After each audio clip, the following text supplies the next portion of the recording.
All right, so we're going to be recording now. And again, welcome to everyone. If you're just joining us, welcome to day 2 of the ELO-P 2025 Spring Academy. So we're going to be focusing on the strategic design for California Expanded Learning that Vanessa Hernandez is leading. And so we'll be activated, we'll be learning about joining and shaping the ecosystem plan. So that will be our focus for today. Our agenda, we are going to hear from Vanessa and from Heather from our team about the strategic design and then how to join, how to participate, and how to be part of this large plan. We're going to then engage with some Q&A. And then after traditionally, right, we end with our breakout session. So at the very end of today, we're going to go ahead and break out, have some more intimate discussions on what was discussed during the presentation today. And then from there, we will end the workshop.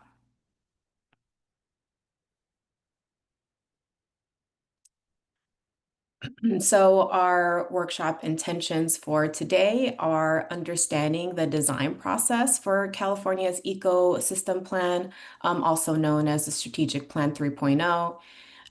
We hope to deepen our shared understanding of what authentic values-aligned partnerships with local CBOs can look like under the Expanded Learning Opportunities Program, participate in activities that directly contribute to shaping the future of expanded learning in California, which means that your input is super valuable and will be taken today.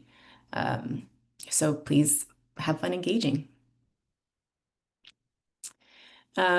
Just sort of an FYI for everyone.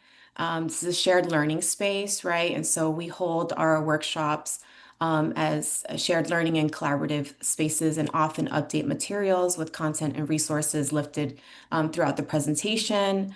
We're definitely going to share resources and contact info by a Google document that all participants can access. And so it should be a learning resource. You should have a learning resource link that will be shared in the chat. And general FYI, all presentation materials, including the recording, will be available within 24 hours of the workshop.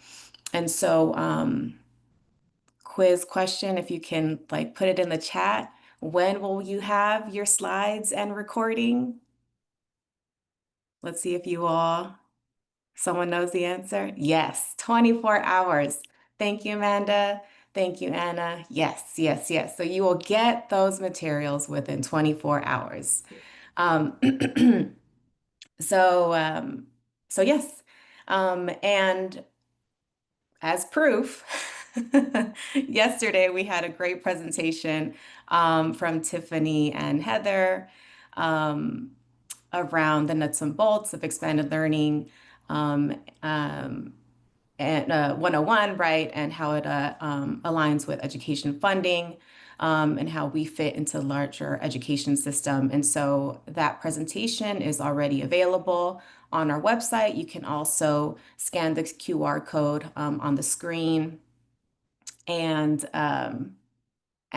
there you go, you have it. So just a few reminders. So we have our spring ELO-P office hours. That is a really great space for you to come join during lunchtime, bring your lunch, come hang out. You get to hear from Michael Funk and some of the CDE team, as well as us on the CAN team. We have an ELO-P office hour coming up next Friday. And then there is a last spring one on May 9th. So if you're interested in registering for that, you can also check out the QR code, scan the QR code, but you can also find the information on our website and you can register for whichever office hour you want to join. And of course, connect with us. We're on all the socials. Feel free to reach out and engage with us. Give us a follow so that you are up to date with all the things happening across the state. And of course, we're all here to support you, right? We are part of the system of support of expanded learning. You also have really great folks specific to your region that are there to support you with whatever it is that you need. So you can find these folks that are there. You could reach out to them. Some of them are here today. Shout out to y'all. And yeah, so reach out with whatever you need. You'll see them likely in the chat as well. And they're here to support, and we're all here to support you. All right, so I'm gonna go over Ken's expanded learning pedagogical methodology. So we believe every child, youth, and the adults that live, love, and work with them deserve just and affirming spaces and opportunities that enrich, empower, enlighten, educate, and elevate them. We know learning happens in every context, and young people are assets in supporting their own learning and co-creating the solutions to the issues and challenges they face. Expanded learning, out of school time spaces can be cultivated by anchoring in some core beliefs and shared mindsets. We are rooted in love, and love is shown in our actions and our words. We are asset anchored and driven. We are aspirational in our mindsets, words, and actions. We are connected by our differences because that is what gives us strength and creates our collective. The appreciation of every culture, language, and lived experience is what we leverage to grow and nurture our collective spaces. We make decisions based on elevating the intrinsic gifts, talents, and wisdom of the closest to the problems we work collaboratively to solve. We learn by doing, and we grow by reflecting on that learning.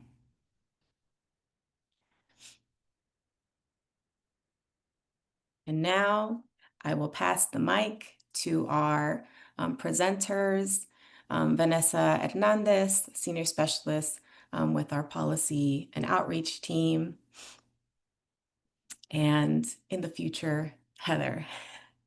I don't know if you're popping up right now, Heather, but yeah, there you go. Pass it on over to you, Vanessa. Thank you so much, Leslie, and good morning. Hello, everyone. Vanessa here. I'm really looking forward to holding space with y'all today, and Heather, of course, will come in a little later and will elevate her voice. As we move on to the next slide, I just want us to tap into some resources that are available for us today as we move through this participatory input discussion and workshop. So today we will be utilizing a Padlet. This is so that we're able to capture your feedback in real time. We're going to be asking some questions throughout the process of this workshop, and we're going to allow y'all to record your answers there. It'll also be a place of collective wisdom where y'all can tap in and really look at in real time what everybody on this call is saying. And so we're really, looking forward to just elevating your voice and choice in this important process that we'll dive deeply into and shortly. Also, the Padlet is downloadable, so please download it. So that way you could take back any, empowerment gems back with you to your sites, your programs, your youth, workforce, communities. Collective wisdom is for all of us to share. So yeah, that's there. And then what already was mentioned was the learning guide resource. It has a bunch of important links that are included in today's workshop. There's also the link to the feedback form on giving your input on how today's session went and was facilitated.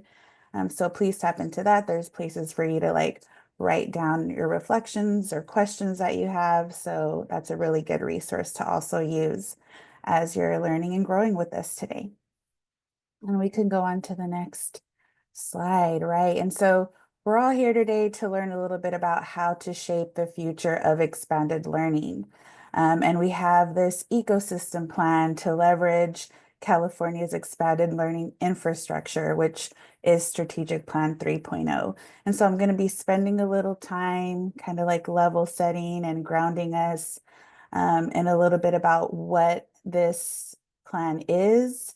And I'll invite you in to give some input shortly as well. We could go on to the next slide. Thank you. Important things in any process is to make sure that we have shared meaning, shared language for the space. And so I always begin with language because it's such an important way of the way we shape our worlds and how we all orient to like a collective shared vision. And so you'll notice that ecosystems are a theme. We're using like an ocean ecosystem theme to help us relate to this larger body of work. And so it's really good to just ground in some definitions on what an ecosystem is. An ecosystem is a community of living organisms like plants, animals, or microbes interacting with each other and their non-living environment like water, soil, temp, or sunlight within a specific area where all parts are interconnected and depend on one another to function as a whole system. And so, as we're relating to this body of work, just understanding that we are all interconnected, we all belong to a whole system, we function in that system, it's a complex network of life and its surroundings in a particular place, and that's California, right? And so as I'm talking and relating and explaining what this project and process is, just think about like relating it to an ecosystem. A strategic plan, just in case like some of y'all may not be familiar with what a strategic plan is. It's a clear roadmap that outlines goals, priorities, and actions to guide the growth and impact of a program or system over time. As I've kind of hinted, the ecosystem plan is a shortened version of what we're calling Expanded Learning Strategic Plan 3.0. There was a 1.0, there was a 2.0, and now we're in this third iteration of that. And a really important piece of creating this ecosystem plan is the design process, which is what we'll dive into today as well. And a design process is a systematic approach that uses design principles and techniques to solve complex problems, create innovative solutions, and achieve institution or organizational goals.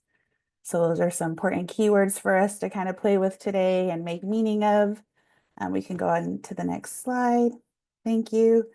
Yeah, and so I'm going to dive into what this plan is. So the ecosystem plan, our strategic plan, is really more than a plan, right? Like a strategic plan can feel really like nebulous right now.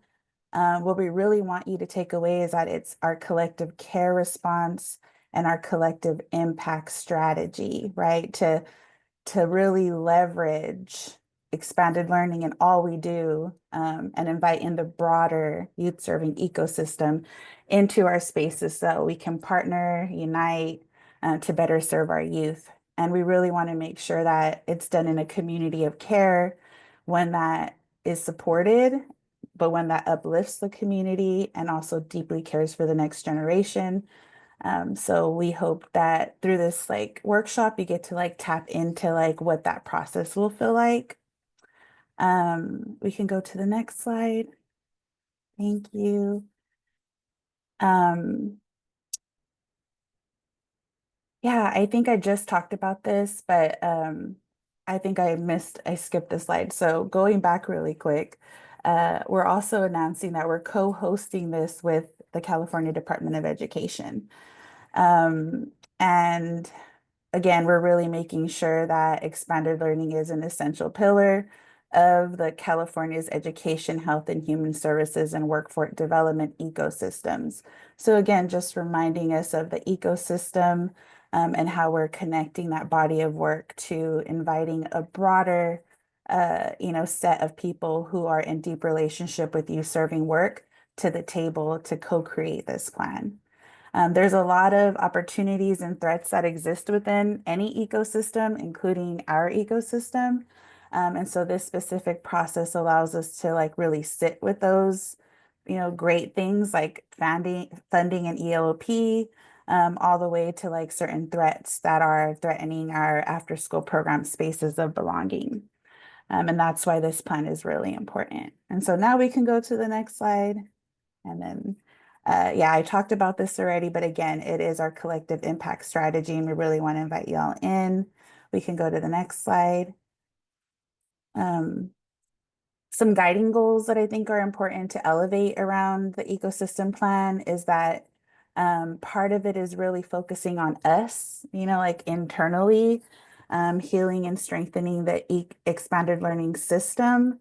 And so we really want everybody to show up in their full authentic power. So we really want to take time to address, some of the historical and systemic silos that exist within our ecosystem so that we can really show up as trustworthy and committed partners to people that we're inviting into our spaces. So we'll spend a lot of time there. Again, we'll also make sure that we're elevating and celebrating multi-sector collaboration, ensuring that people understand what expanded learning is, like how it is a wellspring of resources and support, for the broader youth serving ecosystem. And we really want to cultivate, partnerships across sectors for that united force. We can go on to the next slide for some more guiding goals on the ecosystem plan. It's also a way for us to develop community defined shared outcomes, right? And so a lot of the evolution, like I mentioned, from strategic plan 1.0 to 2.0 is really bringing in our communities, our youth, our families, community leaders, CBOs into the space and really understanding how we partner together, build, mutual reciprocity, shared values, and what we're trying to accomplish together on behalf of whole child health and wellness. Some of the plan will be focusing on data. Data is really important right now, and the way we share data, it shouldn't be, a barrier, but more of a bridge that helps us connect to improvement, empowerment, and help us protect and show how our resources are really impacting our communities. And so we'll be sitting down and focusing on some of those things. We can go on to the next slide. We'll also be focusing on implementing integrated funding approaches, right? There's some amazing work already being done in a lot of these areas, and the strategic design will be weaving in some of the work done. So there's a really great paper coming out on funding approaches, and we'll be like utilizing some of those strategies and looking at them and seeing how we can begin to implement. And then we really want to make sure that we understand how to map out, organize together, and ensure that there's coordinated care navigation at the local level. So really understanding what the practices, processes, work groups, networks that are there now and that still need to be created in order to be responsive in real time to our communities. Yeah, and we can go on to the next slide. And so I gave a really like broad overview of the ecosystem plan. I'm going to shortly go over like how you join, where are the different touch points, like how can I shape it? Like all of those things are coming up. But right now, as you heard me talk, I want to invite you all to reflect a little bit on questions, curiosities, or wonderings that may be popping up. Some of you may have already been to some of, the spaces that we've held around getting collective input on the strategic design process. So if you have any questions that have popped up since then, please add them. Maybe like some of the things I said, some questions popped up around that, add those questions. In the chat, we'll add the Padlet link. Go ahead and tap into that link when you feel ready. We'll invite you to reflect on this question for 2 minutes and then invite you to go ahead and go onto the Padlet, write down your questions, curiosities, and wonderings.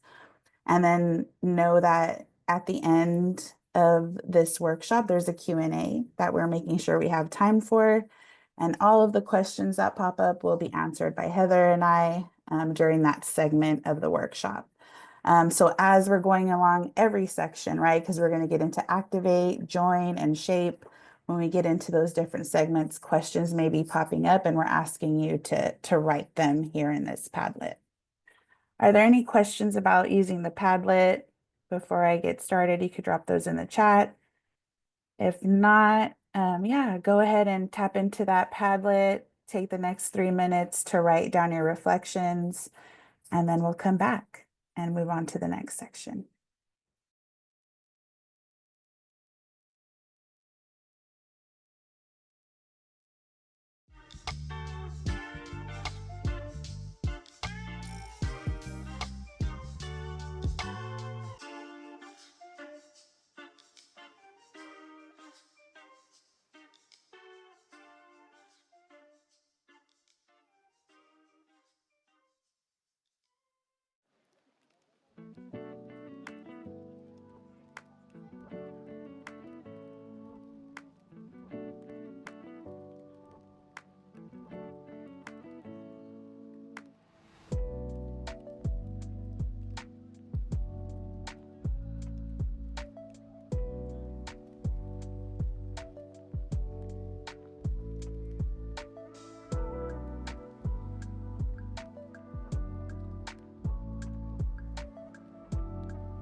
All right, everyone, welcome back. Again, that Padlet is available for everyone to write any questions that are popping up. Heather and I will be answering those at the end of our session. And with that, I will pass it on to Heather, who will be leading us in our next segment. Thank y'all so much. Thanks, Vanessa. And as always, I feel like right when we're wrapping up, that's when you all are like really starting to populate ideas into the Padlet. So as I'm talking, if you can multitask, feel free to like finish a thought and drop it in there. Or if something else comes up, please do feel free to like keep that open and continue to engage with it.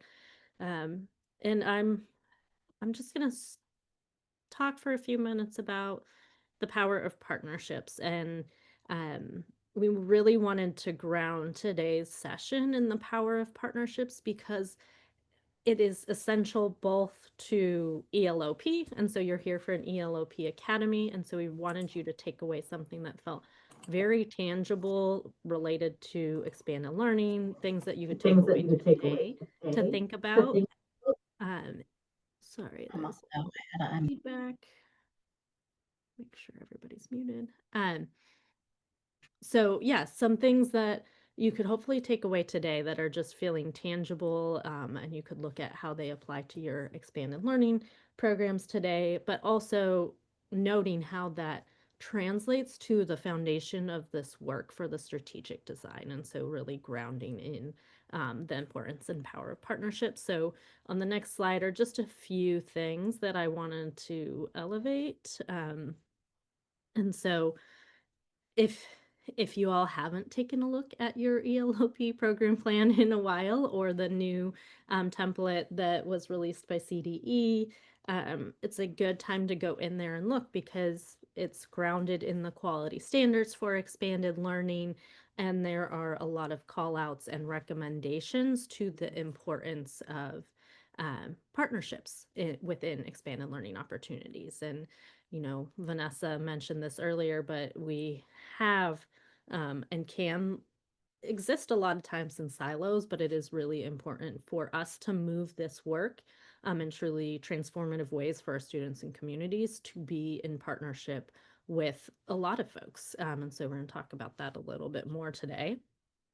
Um, and then hopefully y'all know this, but it's on the screen and I'm going to read it. ELO-P funding is a mechanism and a resource to nurture and grow intentional partnerships that evolve our collective impact strategy for whole youth, family, and community health and wellness. So again, just the importance of partnerships within ELO-P or any of your expanded learning funding.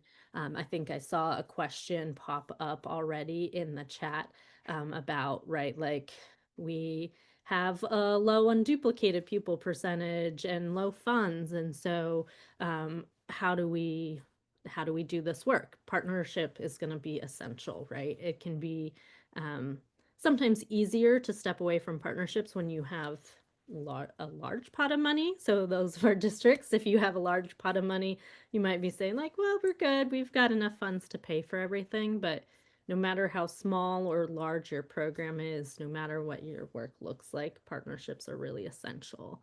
Um, and then for this strategic design work, it is a bold statewide vision to leverage our expanded learning infrastructure across sectors. So we're not even talking about just partnership within our sector. We're talking about a much broader partnership across multiple sectors: health and wellness, workforce, different parts of the education sector, that we can come together to achieve whole child, family, and community wellness. And we can't do that alone. Like, we really need to do that in partnership with one another. So on the next slide.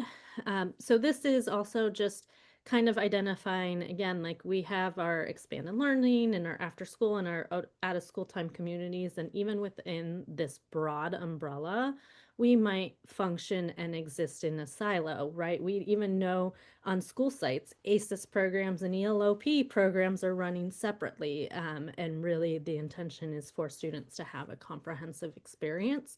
And so just kind of elevating, right? This is a small snapshot of one part of the ecosystem and potential partners. But then if you take a step even further out, right, beyond just the out of school time community, and you look again at the rest of our education communities and other sectors, there's so many potential partners. And so just kind of want to give you this graphic to get you to start thinking about like, who are folks that I could start to partner with. And then on the next slide, and this isn't new work. Some of you have been around for a while. You might have been involved in some work we kicked off in December 2019. Can basically started a process around whole child health and wellness, and family wellness, and released a strategic design to the field, and we identified that to truly create conditions for thriving. And this process like engaged 120 folks plus from our field and other fields, really talking about how we support this. And it was clear that to do this work, you need to convene multi-sector and community stakeholders. And so listed on here again, a robust list of partners that we identified. And so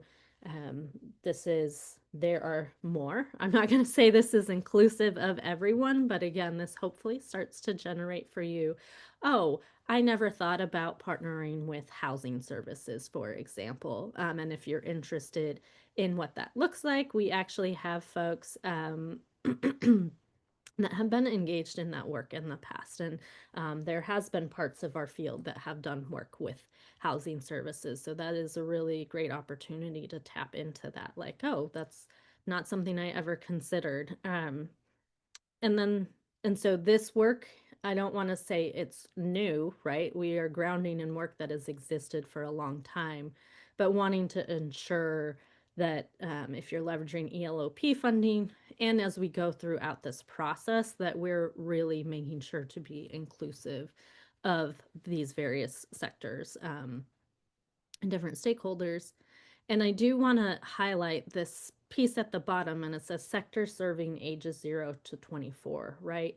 And so a lot of our programs, now it's getting a little bit younger, right? Now our programs might support our young students as early as like 4, and our programs can run up through high school, but we have a workforce, right? And a lot of our workforce, they are a younger workforce. And so a lot of them fit in that 16 to 24 age range. And we can't neglect, right, what happens in our formative years of 0 to 4. And so, really, how do we talk about partnership as a continuum for serving our children and youth from 0 to 24? We don't want there to be gaps or drop offs. Like, there's a lot of investment in early childcare and early development, and that's essential. But how do we make sure that investment doesn't drop off once a kid turns a certain age? How do we build that continuum of partnership so that there is support throughout that entire span from 0 to 24? So thinking about all of those things on the next, so it's really easy. I'm going to talk a little bit more specifically about partnerships. And we've been having this conversation for a while.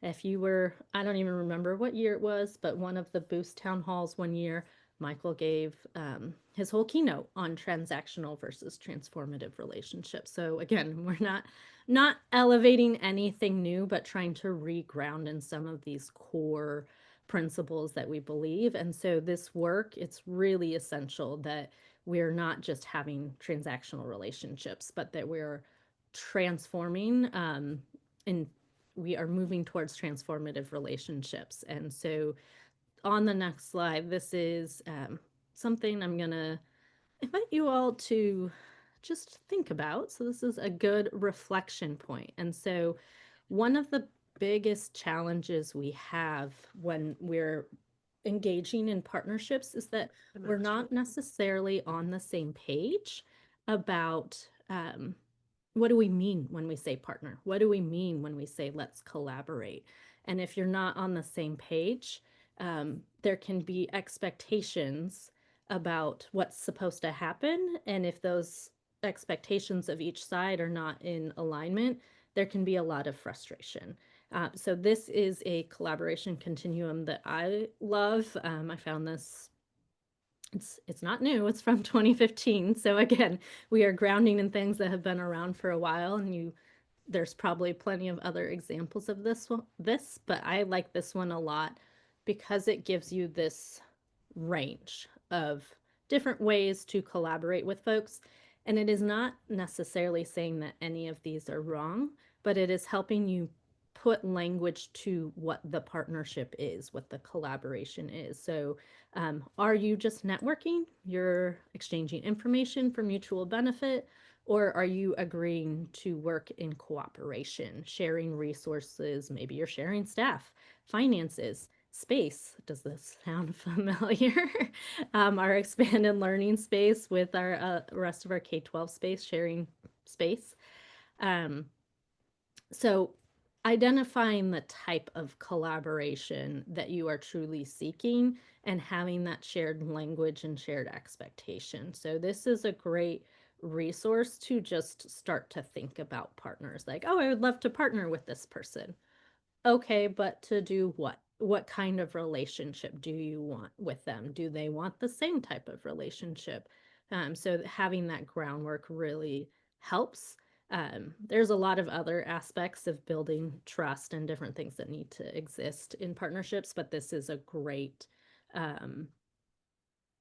frame of reference to start conversations. So just inviting you all as you're looking at this to drop in the chat what resonates, I think. Thank you, Nat. So you'll see a little prompt. There's little colorful hearts or hands. Drop in the chat what resonates.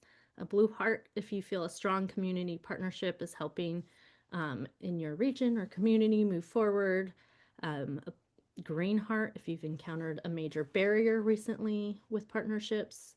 And the little hands if you're holding both realities at once. And then as we close out this session, this part of this section, just inviting you again to do some reflection. And we know, right, that a lot of you all have already been engaging in partnerships. And so thinking about what have been key ingredients in your successful partnerships with local CBOs or LEAs if you're a CBO or vice versa. So you can replace CBO with whatever is the correct entity, but just inviting you all again to think about partnerships, what has been really important or a key ingredient in making those successful partnerships. And I'm seeing a lot of two hands in the chat, right?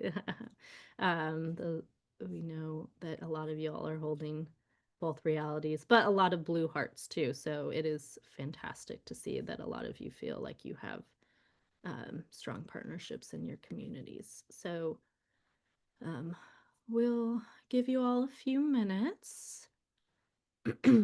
So I think about 5 minutes, we're going to turn some music on and invite you to rejoin our Padlet and drop some reflections in there.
All right, folks, and we'll give you a few more moments just to drop any.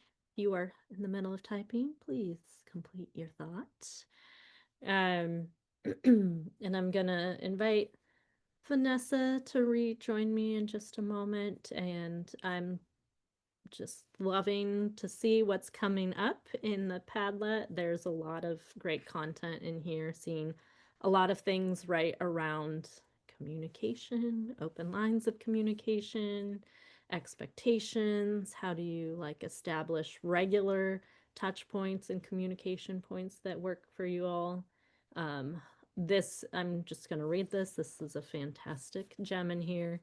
I have found that when community partners are treated as thought partners, contributing to curriculum relevance, cultural responsiveness, and the design of implementation strategies, we see stronger student engagement and more sustainable impact. So, right, like, how do we engage one another as thought partners? And I think someone else right above that said, commitment to the cause rather than the contract, right? So this partnership is strengthened and the benefits for our youth are strengthened when we hold this thought partnership and commitment to the cause. So thank you all for elevating some gems. And to be clear, I think Vanessa said this, but I just want to reiterate this, like, the questions and comments that you are putting into the Padlet isn't just for today. This is giving us data that will help inform the design team and the part, all throughout the process of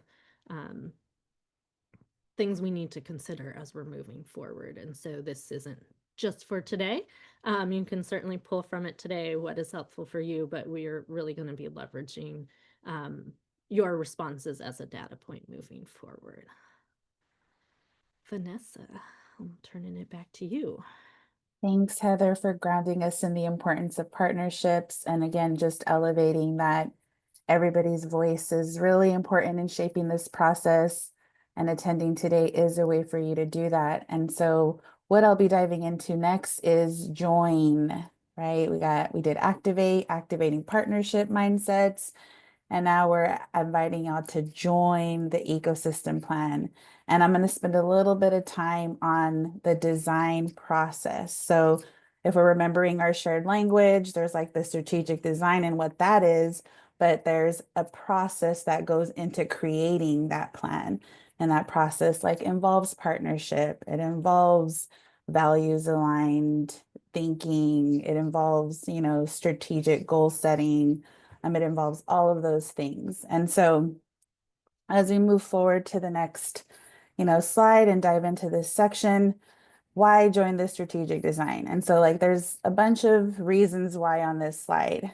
And I had to ask myself this question too, when, I decided to join the CAN team and really think about like holding this work, because trust that I did give it a lot of thought and I do understand the complexity that we're holding right now. I do understand the siloing.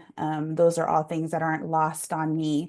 And I also really tap into, my skill set, what I've been practicing over the years, and if I, could step up and answer that call. So why I joined this strategic design was for community and collaboration, personal growth, right? I've been practicing a lot with different organizations on this type of work. And like, what could I offer? And then understanding that this is bigger than any one of us, which I think is really important when it comes to partnerships and the actual process of co-creating something together. Like where we like step into a lineage, oftentimes a revolutionary lineage, one at the leading edge of thought, and we reimagine, build, and liberate together. And I saw this process, this plan, this group of people as a way for me to contribute. And I really want to do it with all of you who are willing and down. And so I'm inviting all of you to just kind of share in the chat, what are some reasons that you might want to join, right? I'm not like asking you to commit through this, question, but just thinking about like, why do you join any initiative with a group of people or partner, right? With people that are focusing on whole child health, wellness, family wellness, community wellness. And just drop that in the chat so that like, we hear from you and we understand your intentions, because you should always pause and ask yourself, like, what are my intentions for joining this space, right? What am I trying to get out of it? Am I doing it because I'm moving in comparison and competition, or am I doing it because I understand that this is bigger than any of us? All right. And then so like, yeah, the next part of, our presentation is talking really quickly and tapping into the equity evolution in strategic design processes. I think we've all been kind of going through an equity evolution over a long period of time, but especially when, COVID hit. And so strategic planning 1.0 and 2.0, you can, touch on the bullet points that are there about how that space was held. But like with any space and in the heartbeat of CQI, we always improve our processes. And so strategic design 3.0 engages the broader ecosystem partnerships, like we talked about, making sure that there are essential data points and people in shaping this design, but also practicing participatory systems change, which centers youth, families, community leaders, and multiple youth serving sectors that, Heather went over. And so that's a little bit about the evolution, that equity evolution. If we go on to the next slide, we understand that evolution, right? CQI processes aren't always easy, right? Like sometimes they're messy, they're complicated, complex, and that sometimes causes us to feel overwhelmed, stressful. Sometimes we even disconnect and disassociate because things feel like too much, too fast. Like when I think about a process, it's about really like paying attention and slowing down and being with that complexity, with that chaos, and seeing what emerges from it, right? Because we don't want to move from those places, because that is how we regenerate harm, intentionally or unintentionally, and we recreate the same systems that we're trying to abolish. And when we think about partnerships, right, sometimes our work with partners kind of feels like, chaotic before it gets to that like, really smooth groove part of the continuum. And even then, every relationship, like as you go deeper in trust and commitment, there'll always be like a cycle of, messiness and chaos. And so just like really honing in on if we know how to be resourced and we have the reference points and practices that orient us and how to be in right relationship, we can really feel like we're intentionally equipped to adapt with all the uncertainty, all the chaos, all the complexity, and the path ahead. And that we're not ruled by fear, scarcity, or competition mindsets, which sometimes gets in the way of our work in processes of creation, right? And as we move on to the next, part of our presentation, we'll see zones of being. And I've kind of hit on this, but we're leading through complex change right now. Um, And the design process, creating the ecosystem plan, the strategic plan 3.0 is happening at a time of complex change. You know, we understand what all of those things are right now. And we're inviting the broader youth serving ecosystem to co-host this design process with us, with creating it, with finalizing it, with implementing it, all of the spaces, right? This is a co-creation. We're moving away from the savior mindset, the hero mindset, the power over mindset, and really trying to, you know, have that power with as we're creating this process together on how we create the strategic plan. Um, and these zones of beings just like remind us that like as we're learning new things, as we're unlearning, as we're going through chaos, it's normal for us to go into like panic mode or be in our stretch or even our comfort zones, right? It just depends on who the person is. Everybody has like their own ways of dealing with change. But, you know, on average, we're not really good at change, right? And we have to understand that change is a constant force. That is something that always happens. And so as like we start to reimagine new things, new systems, new structures, and other things start to crumble away, we may feel a little panicked, right? We may feel like feels really fuzzy. I don't know what's next. And that is because that is true and present right now. And you know, like there's some ways for you to identify how you're feeling and the process and the group of people in the process like help us hold those feelings so we don't create from, if we go on to the next slide, from places of stress, overwhelm, anxiety, uncertainty, worry, fear, avoidance, or dread, right? Like these, and even excitement, these are the places that we go when things are uncertain or they're too much, right? Complex change.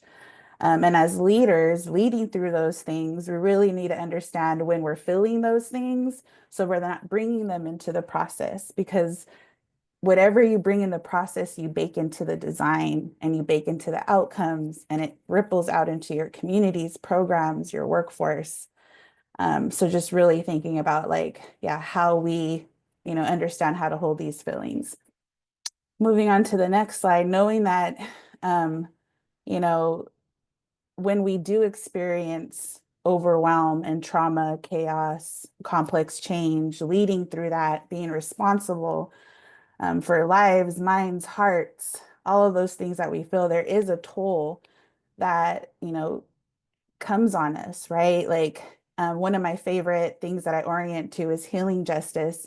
And that honors the fact that there's an emotional, mental, physical, and spiritual toll on our well-being as we're holding space and as we're witnessing other humans who are experiencing hardship and suffering. Excuse me.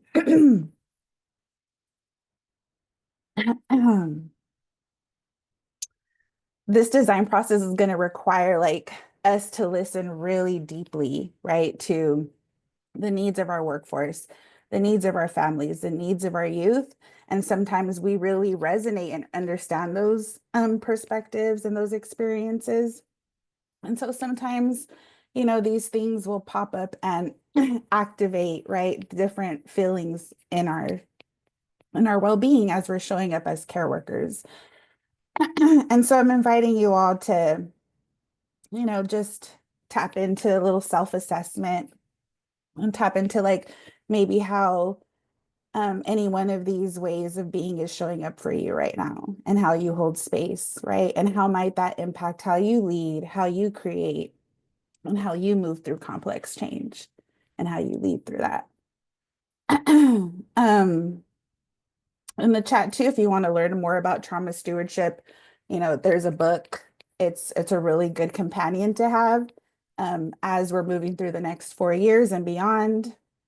And as we're holding space for a lot of, you know, collective needs, belonging, that's being elevated through these processes. We want to do that so that we really like tap into the joy, the belonging, and all of those things that sustain us. And if we're kind of stuck in these responses as we're creating, as we're partnering, it's really difficult for us to hear, to create, and belong. So just, you know, leaving that there as a little like, you know, empowerment gem for y'all to kind of self-assess. You don't have to like say anything in the chat about it, but it's for you to kind of think about. All right. As we move on to, the next slide, a lot of the strategic design work will also be centering the emotional and physical needs of staff and the basic needs of staff, right? Again, like Heather was mentioning, and we all mentioned, there's all kinds of amazing work happening. There's all kinds of lineages and practices that we can tap into. We have been through chaotic times before. We've got through it. Our ancestors have gotten through it. And some brilliant individuals created an equity screen called Considerations for an Equitable Recovery for the Expanded Learning Workforce. We'll drop that in the chat, but that's where some of these things come from. And just to also give you a little, inkling into what we're going to be exploring as a design team and what we're going to be centering based off work that's already been done from the field from brilliant individuals like involved in our ecosystem. And to kind of like bring us home and just like solidify that, if you missed our strategic design kickoff last month, we had a segment called Tides of Wisdom, which talks about the importance of healing-centered design right now, especially post-pandemic, right? We're all noticing that our youth are coming into our spaces needing a lot of support. But you all also need support for all of the things I mentioned around how, holding space for others does impact us as well. And Nathaniel Wilson, the co-founder of Beautiful Brown, said some beautiful things on why it's important to center that and why it's important for us to show up whole and receive people whole. And I'm gonna go ahead and ask us to press play on that so y'all can hear it from him. And yeah, just listen deeply and intently. Design in this work. Thank you. Good morning, almost afternoon, everybody. Healing is something that I'm extremely passionate about. I also think healing is very essential to all of the work we do, both for the adults, for our students, for our communities as well. Some of the questions I was posed to answer is, how can expanded learning be a space for healing from historical, intergenerational, persistent, institutional, and personal traumas? I think it always starts with us. As the cultivators of that space, it always starts with us. We have to do the work as well. We talk about healing. It aligns to a lot of the things we're already doing. A lot of the work we're doing, healing is also a byproduct of that. A lot of times indirectly. Some of it is like we're not looking to heal people, but because we're doing certain work, it actually happens. But I agree that if we do it in a more intentional way, I think it could be revolutionary. Super important for our students and families, because if they grew up how I grew up, nobody taught us how to heal. We didn't have these practices and things in place to teach us how to navigate this rough terrain, because one thing we all know is life is going to throw us things that we're not ready for. And if we're taught these healing practices, if we have these healing spaces from a younger age, imagine what they can accomplish. I heard Diego say before he started speaking, like he wants the youth to be better than us. Speaks directly to everything that was said previously by everyone that spoke. It aligns with everything we already do. We talk about SEL. We talk about the quality standards. Healing aligns with all of those different things. And it's applicable for everybody. And I think one practical practice that I can say now, if you forget anything I've said today, is we have to start by inviting people in whole. Because even like myself, I've been programmed to think that I can't bring certain parts of myself into space. So I'm already putting myself at a disadvantage when I come in. Same for a lot of our students. And that's coming from the institutions that they're involved in, but it's also coming from at home. They may have parents and guardians who are telling them, hey, you can't show up this way because you may get this or you may get that. We have to invite people in whole, and we also have to show up whole. And for many of us, in order for us to do that, the space has to be created, and we also have to heal to that point, because a lot of us want to do it, but because of the things that we have experienced, we're not necessarily able to do that. And so that was one of the practical things that I think we can all take with us and just kind of sit with, is that idea of showing up whole and what that can mean. Also inviting people to show up whole and what that can mean. And I think a lot of us do that indirectly and maybe unintentionally. But I think if we're really intentional with it, it can do a lot of good for us. And so that's something that I just wanted to invite everybody to do. And I'll leave it at that. You pivot. Nathaniel, thank you so much. That's just me thanking Nathaniel during the kickoff. So yes, there were some beautiful nuggets and gems that again just talk about the importance of healing-centered design, understanding that institutions sometimes cause harm, leadership, ways of leading, power over structures cause harm. And we really need to heal those ways of relating to power, right? We don't want to be afraid of our power, but we want to use it with love, right? And balance. And we need to heal and unlearn some of those ways we've been taught about how to treat each other and be in relationship with one another. And that is important in a strategic design process because, again, we are being self-aware and not trying to regenerate the same systems and practices that continue to harm our youth and our workforce and our communities and everything. So yeah, lots of love to Nathaniel. If anything resonated with you from what he said, please feel empowered to write that in the chat and I'll keep us moving along. Much design in this work. All right. So like we mentioned, the design process, this collective act of actually designing the strategic plan 3.0 will integrate wisdom from a lot of places who have been doing this work. Even though we are leading through complex change, it feels chaotic and messy. Again, there's always practices, there's always people, there's always North Stars to look to and tap into. Reminding us that, you know, we are joining like a lineage of leaders that are at the leading edge of thought. Right here, you'll see that there's two resources like on this slide. There's the Equity Meets Design framework, and then there's something called Moving from Hero to Host, which comes from an important document that we're going to be playing with, reflecting on in the design process that helps us understand like heroes, saviorism, all of that needs to like go home. And we're approaching things in more of a host type of way, which allows us to kind of seed power, which you'll notice on that Equity Meets Design framework.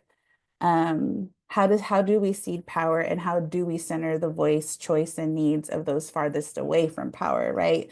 This Equity Meets Design framework will help us center those people, most importantly.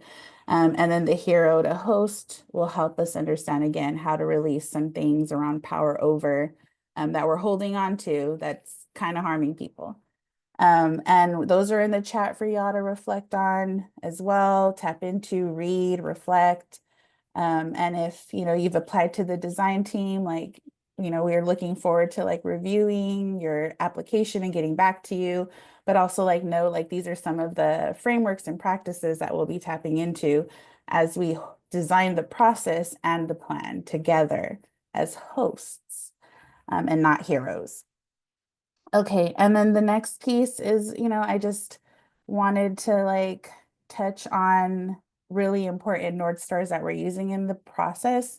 And so facilitation, right, as I'm talking about like seeding power and holding a process, facilitation is a technology, right? Like as we're diving deep on releasing hero mindsets and embodying more of a host approach, a co-creation approach, understanding that the facilitator's role is not to be a subject matter expert, right? It's really decentralized facilitation.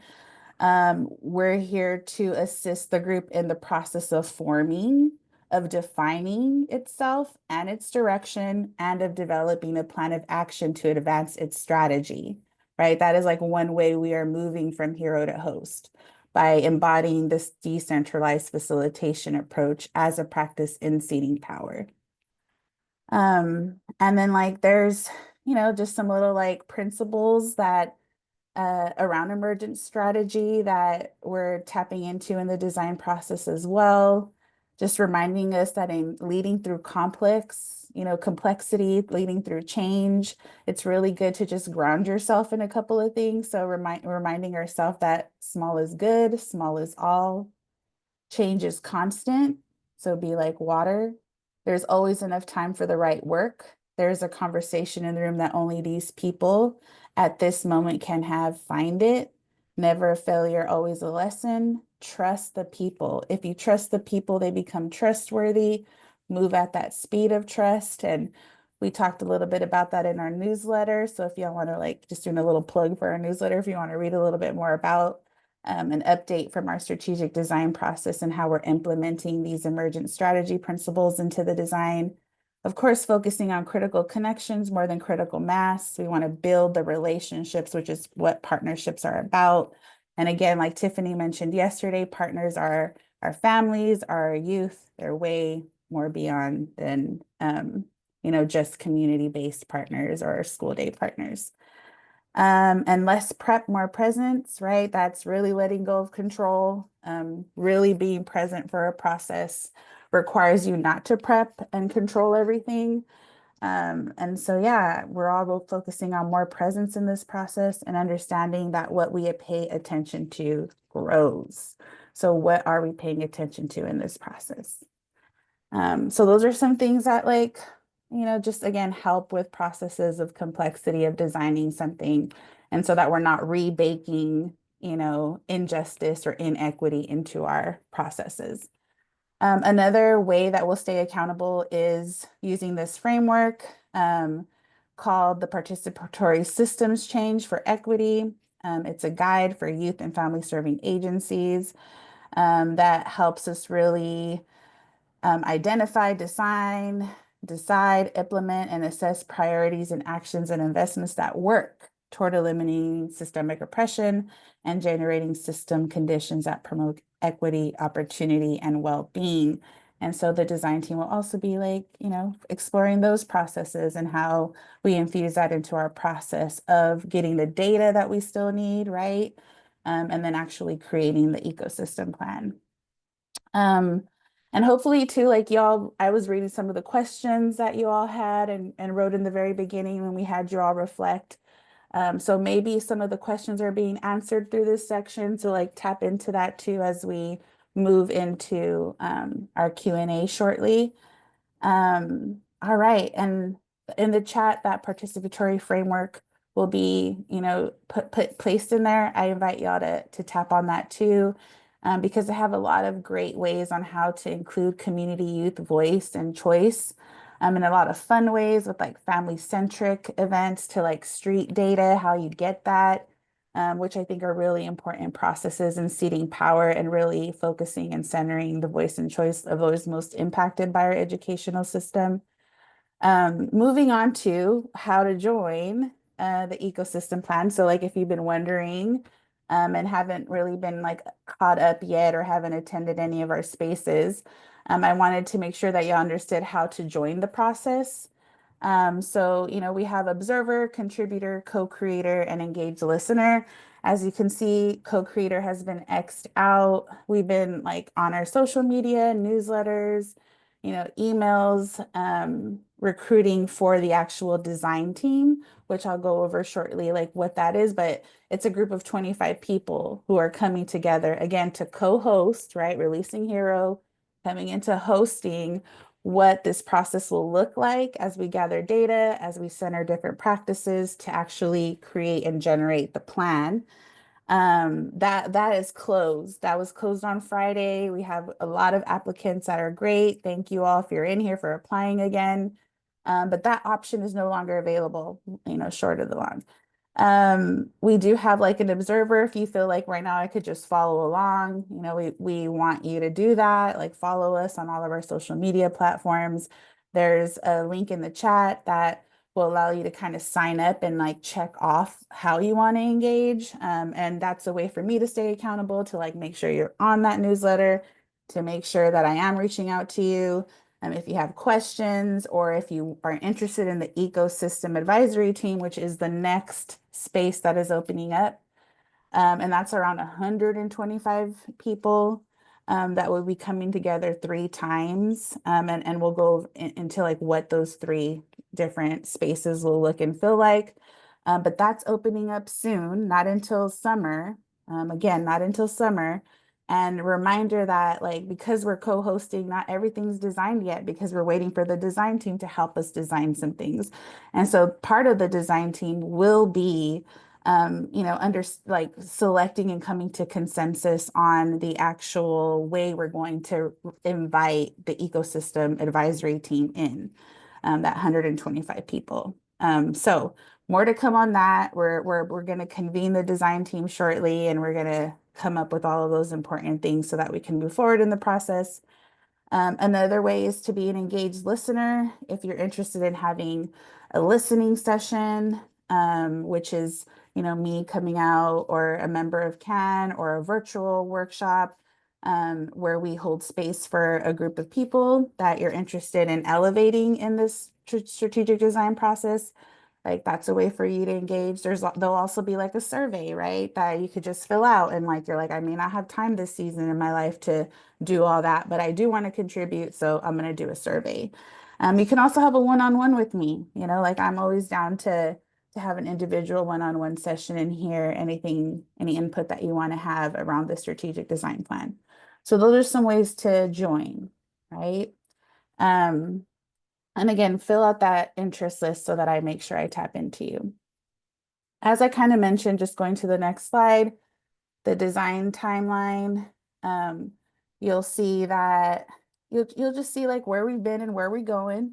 You'll notice like when we started, exploring and fundraising for this, when I was hired, which was in November, all the way to like when we decided to have these types of discussions, to like the design team being released, Boost Town Hall where members will be announced, when the design team launches, which is in May. And then again, the ecosystem advisory group will launch in fall, right? Because that's when hopefully our first convening, these are tentative dates, will be. And then we'll have another convening in around November, and then another one in the fall for the ecosystem advisory team. And then in April of next year, May, we'll have our ecosystem plan draft released, and then we'll finalize it in the fall and begin the implementation efforts. And again, the ecosystem advisory team is from fall 2025 to fall 2026. So again, that's approximately 120 people attending 3 large convenings. That's the lift of it. Okay, and then the second convening would be to serve as a midpoint check-in, surfacing new data about the strategic design, and continuing to build that community and coherent vision across sectors. I do want to plug that the design team will be like helping design these spaces. They'll be helping facilitate these spaces. So again, these are like general ideas of what the spaces will be, but they won't necessarily, they're not fully planned out yet, is what I'm trying to say. That design team is really going to help. And then convening 3, the session will help finalize and celebrate the pending launch of our design that we've co-created together through this process. Moving on, we again want to give you all a chance to give some input on how do you know when you're ready to partner outside of your organization in a values aligned way. And I hope Heather and I did our best to kind of communicate, like signaling to you all what our values are in this process, like how we want to hold it. We're signaling to you that we want you all to come and join, co-creative forces with us, to really evolve how we show up for whole child health and wellness. Again, we know that there's many ways, we know that there's many resources, And we're trying to like show y'all and convey to you all and signal to you, like, these are our values. This is how we want to move, right? And we're looking for partnership from all of you. So that's like kind of like how we're doing it. And we want to know, like, how do you all know when you're ready, or when you signal that you're ready to partner in a values aligned way? And so what we're going to have y'all do, of course, is just reflect, like, how do you know when you're ready for that? And maybe tap into what values you're looking for, right? Like, who do you want to partner with, and why? And then we're going to invite y'all to tap back into to the Padlet and put your reflections there. Again, because these reflections will help the design team like understand what practices, protocols, workshops, spaces could be created to help those who don't know how to partner, or maybe are struggling and are trying to figure out what their values are, because we've all been there. How to show up for them in those spaces and times for the strategic design plan. So yeah, tap into that. We'll play like one song. We'll have you tap into the Padlet, and then we're going to move into our Q&A. And so like this will give time for Heather and I too to just tap into that Q&A and make sure that we're ready to receive all of those questions and make sure that they're answered. Before I move on, is there any questions? So we're going to take a song to tap into the Padlet and really think about when you know you're ready to partner outside of your org in a values aligned way.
All right, y'all, welcome back. We hope that, you were able to give some good gems in that participatory input activity. We can go ahead and move on to shape, which is shaping the ecosystem plan in real time. This is where, Heather and I will answer any questions that have been popping up on the Padlet. Yeah, and so Yeah, we can. tapping into, yeah, I was like, Nat, put the link back in the chat just in case y'all need to tap back into that. And go ahead, Heather. I'm sorry, I Yeah, just I was gonna say there are some questions that we probably won't be able to answer today because some of them are like more specific about ELO-P implementation. And actually, like, this is a great plug for academies next week. Someone asked about um metrics tracking data, etc. for ELO-P, and next we do have one of our academies next week that is talking about data collection. So make sure you're signed up for that. But there were I did see some like specific questions that were more related to the overall, strategic design process, and folks wanting to know, right, like, how are we going to collect input from LEAs? Are we going to partner with specific types of entities? How to meet the needs of the diverse like demographics that we're trying to include in this conversation. So I think, one, we mentioned this earlier, but today is one example of how we're collecting feedback. It is in a like outlined scope, but hopefully, as Vanessa outlined some of the ways to engage, um, right, we are trying to make sure that there's opportunity. So the ecosystem advisory group is going to be a really good opportunity to engage. And yes, we would like to have folks from all sorts of sectors in that space engaged. And so we do need a lot of you all to help us make sure like we're connected with um, our adjoining ecosystems and that we have representation from them. The design team is going to help us do that a lot as well. And we're also trying to find easy ways for folks to contribute too, right? So Vanessa talked about listening sessions. So we know not everybody can contribute to like a year-long commitment process. And so can we come to you all? Are there places where that already exist where you all don't have to do something else, but we come into your space and we can facilitate these listening sessions? We've also talked about just strategies like, you know, short monthly polls or surveys that can go out and collect like a little bit of data here and there so that we're constantly collecting data. And then the design team, right? Once we pull together the design team, really spending some time with them talking about who are we engaging? What is the data that we need to get from them? What are the strategies that do that? So we have some high level thoughts about that, but we're really going to engage the design team, as Vanessa talked about, to like co-create this process and have help designing those bits of it. So Vanessa, what else do you want to add on? Yeah, I was just like reflecting through the questions, and you did a great job of just highlighting ways that we're trying to include multiple perspectives from youth, family, workforce to CBO leaders.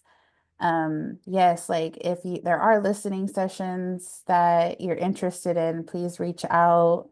Surveys will be, distributed through social media. So, trying to get engagement that way. And then a survey, right? Like if you feel like you can't join those places that require deeper commitment.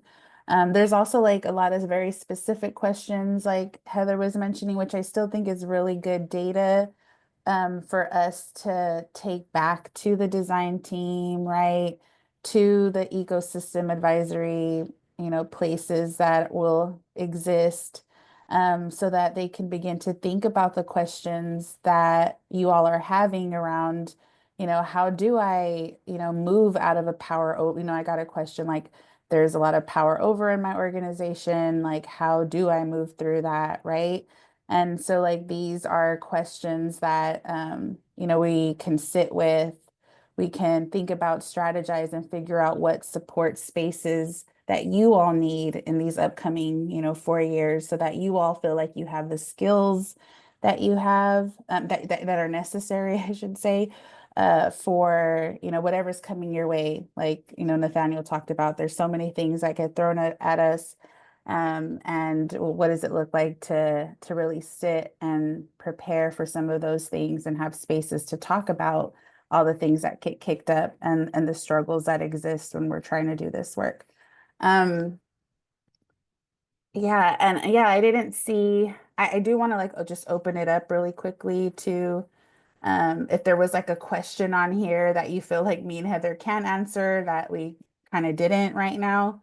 I want to, hear about that in the chat, or you can unmute and ask. And if there isn't any questions, we'll use this, like I mentioned, as a strategy in the design team spaces, but also like hopefully trying to create like an FAQ that can go on our website, where if you all are having questions around strategic design stuff, there's a place for y'all to go to get those questions that are frequently asked. Yeah, but yeah, just pausing to see if anybody has a burning question that didn't get answered. I don't see anything in the chat. No hands are popping up. Give it another moment. And this is not like a speak forever or hold your peace type of thing. There's a lot of opportunity to engage with us. And we have a workshop at the Boost conference where we'll be diving into more of this work again. So if you happen to be at Boost, we'll definitely be chatting about this work. And it's a good time to like connect with Vanessa and I and myself in person and ask questions. If you're like, I don't really want to do it on a Zoom call, come talk to us in person um, at Boost. And if you're not going to Boost, we'll find another way to connect. All right. Well, I do think we're at the time of transitioning, so I'm going to turn it to Leslie for a moment. Definitely. Thank you so much. Just want to take a moment and appreciate Vanessa and Heather for all of the great work and really being thoughtful and mindful and inclusive, making sure that all voices, as much as possible, can be part of this process. So thank you very much. Um, and now we are going to ask you all for your feedback. So if you have a moment, please fill out this form. If you plan on attending some of the academies next week, this is a good form to maybe fill out at the end of joining all of the academies. If you feel like this may be your last session that you're going to be joining, maybe you're on spring break next week, please make sure to provide some feedback. We definitely look at the feedback and try to make sure that we can CQI and get better, right? And so now the next process is our breakouts, but just one last reminder to contact your system of support. You can scan the QR code on the slide and reach out to your representatives from your regions if you have some general questions about ELO-P, right? And of course, you can always reach out to Ken as well. All right, so the breakout sessions. So these are the questions that we're gonna ask you all to engage in. So how can ELO-P programs ensure partnerships are resourced meaningfully? What tools, trainings, or frameworks support strong partnerships? Some of you already have shared really great nuggets and examples of successful partnerships and how those are working within your area. This is an opportunity to kind of just engage in smaller group discussions around that. And so you'll all have an opportunity to reflect on this question some more. And you can add your input into the Padlet that Nat just dropped into the chat box. And then, of course, use this opportunity to talk with folks in your group so that you can potentially learn some more and have maybe some new contacts and partners that you can engage with. And also in the Padlet, there's an opportunity to rate your favorites from 1 star to 5 stars. So feel free to engage and use that tool as well. Alrighty, so just a reminder, the Zoom will close out while you're in your while you're in your breakout rooms. And you will be placed in these breakout rooms shortly. So make sure that you're not starting a thought at 11:59 because you will be left hanging. So have fun, everyone, and see you soon. Thanks for coming.